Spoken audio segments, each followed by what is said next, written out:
Jessica សង្ស័យថាកុំព្យូទ័ររបស់នាងមានត្រូវបានកែប្រែដោយប្អូនស្រីរបស់នាងឈ្មោះ Delilah មិនថានាងមានសំណើបែបណាក៏ដោយបានសរសេរថាវានឹងត្រូវបានចម្លងទាំងស្រុងចប់ហើយបន្ទាប់មកនាងនឹងត្រូវចោទប្រកាន់ពីបទការលួចចម្លងជាថ្នូរដូច្នេះហើយនាងបានគិតឃើញគំនិតដ៏ឆ្លាតវៃមួយនិងបង្ហាញសំណើរបស់នាងដោយផ្ទាល់មាត់ផ្ទុយទៅវិញវាបានបង្ហាញថានៅក្នុងនាងជីវិតមុន Jessica ធ្លាប់ជាវីដំដោយ Delilah ប្រឈមមុខនឹងការប្រមាថពីមនុស្សនៅលើអ៊ីនធឺណិតនាងមិនអាចទ្រាំទ្របានអាម៉ាស់មុខហើយលោតចុះពីលើដំបូលផ្ទះប៉ុន្តែស្ថានសួគ៌ប្រកាសជាអាណិតនាងណាស់ពីព្រោះពេលដែល Jessica បើកភ្នែករបស់នាងជាថ្មីម្ដងទៀតនាងបានត្រឡប់ទៅអតីតកាលវិញនៅថ្ងៃនៃកិច្ចប្រជុំនោះឪពុករបស់នាងជាសាធារណៈបានប្រកាសថានាងនិង Delilah នឹងម្នាក់សរសេរសំណើមួយណាក៏បានសំណើនេះអាចជួយសង្គ្រោះក្រុមហ៊ុនពីការរសាយធននិងធ្វើឲ្យមនុស្សនោះទទួលបានទាំងអស់ភាគហ៊ុនរបស់ក្រុមហ៊ុន Jessica បានស្បត់ថានៅក្នុងមួយជីវិតនេះនាងមិនដែលអនុញ្ញាតឲ្យ Delilah ទទួលបានជោគជ័យប៉ុន្តែនាងបានបដិសេធទាំងស្រុងសំណើរបស់ឪពុកនាងពេលណា Delilah បានលើនាងបដិសេធចោទប្រកាន់ភ្លាមថាមិនបានគិតអំពីរូបភាពធំឪពុករបស់នាងរឹងមាំឡើងហើយទាមទារឲ្យនាងមានដើម្បីសរសេរវា Jessica បានត្រឡប់ទៅនាងវិញការិយាល័យនឹងបន្ទាប់ពីការត្រួតពិនិត្យជាបន្តបន្ទាប់នាងចាប់ផ្ដើមសង្ស័យថាគូដណ្ដឹងរបស់នាងមានក្បត់នាងវាគឺដោយសារតែគូដណ្ដឹងរបស់នាងបានចំណាយពេលច្រើនជាមួយ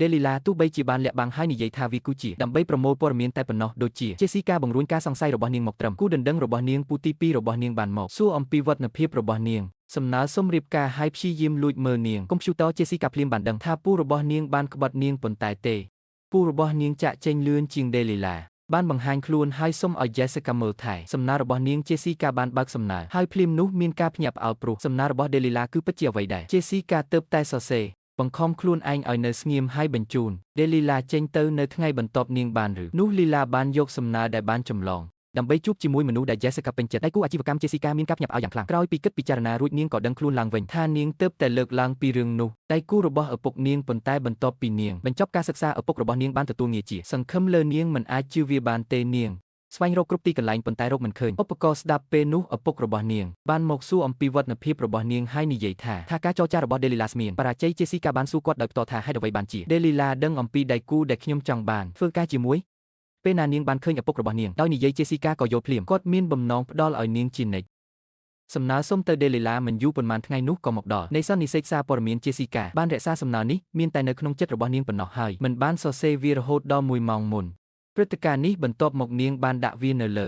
ក្រដាសប៉ុន្តែភ្លាមនោះ Delilah បានដោះលែងនាងសំណើសុំជាសាធារណៈ Jessica ឈរស្ងៀមភ្ញាក់ផ្អើលស្នាដៃរបស់នាងត្រូវបានគេលួចម្ដងទៀតនៅពេលនោះគូដណ្ដឹងរបស់នាងហៀបនឹងបង្ហាញកំណែរបស់នាងផងដែរនឹង Jessica ភ្លាមនោះបានដឹងថាមានអ្វីកំពុងកើតឡើងនាងប្រញាប់មករកហើយលុបសំណើរបស់នាងចោលនាងបានអះអាងថានាងមិនបានសរសេរមួយទេហើយបាននិយាយថានាងនឹងលះបង់នាងមរតកគូដណ្ដឹងរបស់នាងបានងាកមករកនាងភ្លាមនោះដោយនិយាយថាប្រសិនបើ Jessica មិនអាចទទួលមរតកក្រុមហ៊ុនបានទេគាត់នឹងលុបចោលការភ្ជាប់ពាក្យនាងឪពុកដោយឃើញថា Jessica មានធ្វើឲ្យគាត់ខ្មាស់អៀននៅទីសាធារណៈនិងអាក់អន់ចិត្តគូដណ្ដឹងរបស់នាងបានទះកំភ្លៀងនាងពេញមុខនោះជាពេលដែល Jessica បានដឹងរឿងនោះរបស់នាងគ្រួសារទាំងមូលនៅខាង Delilah ដោយកំហឹងខ្លាំងនាងបានប្រកាសថានាងចង់ការទំនាក់ទំនងជាមួយឪពុករបស់នាងឪពុករបស់នាងបានស្រែកហៅម្ដាយរបស់នាងឲ្យចេញទៅក្រៅប៉ុន្តែពេលនោះប៉ូលីសបានមកដល់វាបានប្រែក្លាយ Jessica បានហៅរួចហើយប៉ូលីសពីមុនប៉ូលីសបានយកនាងទាំងពីរនាក់មានការសាកសួរព័ត៌មានអំពីគូដណ្ដឹងនិងឪពុកប៉ុន្តែពេលប៉ូលីសឆែកកុំព្យូទ័ររបស់នាងពួកគេបានរកឃើញថាគ្មានអ្វីខុសជាមួយវាដូច្នេះ Jessica ត្រូវបានចាប់ខ្លួនពីបទដាក់ពាក្យបណ្ដឹងរបាយការណ៍មិនពិតគ្រាន់តែពេលដែល Jessica ត្រៀមខ្លួនលះបង់ទាំងស្រុងហើយនាងម្ដាយបានអង្វរនាងឲ្យជួយយកមកវិញក្រុមហ៊ុននោះជាពេលដែល Jessica ទាញខ្លួននាងជាមួយគ្នាហើយចាប់ផ្ដើមសរសេររឿងថ្មីមួយសំណើ Jessica គិតថាចាប់តាំងពីពេលនោះមកនាងនៅក្នុងគុក Delilah នឹងមិននៅទេអាចលួចការងាររបស់នាងបានទៀតទេប៉ុន្តែពេលនាងចេញទៅក្រៅហើយត្រឡប់ទៅវិ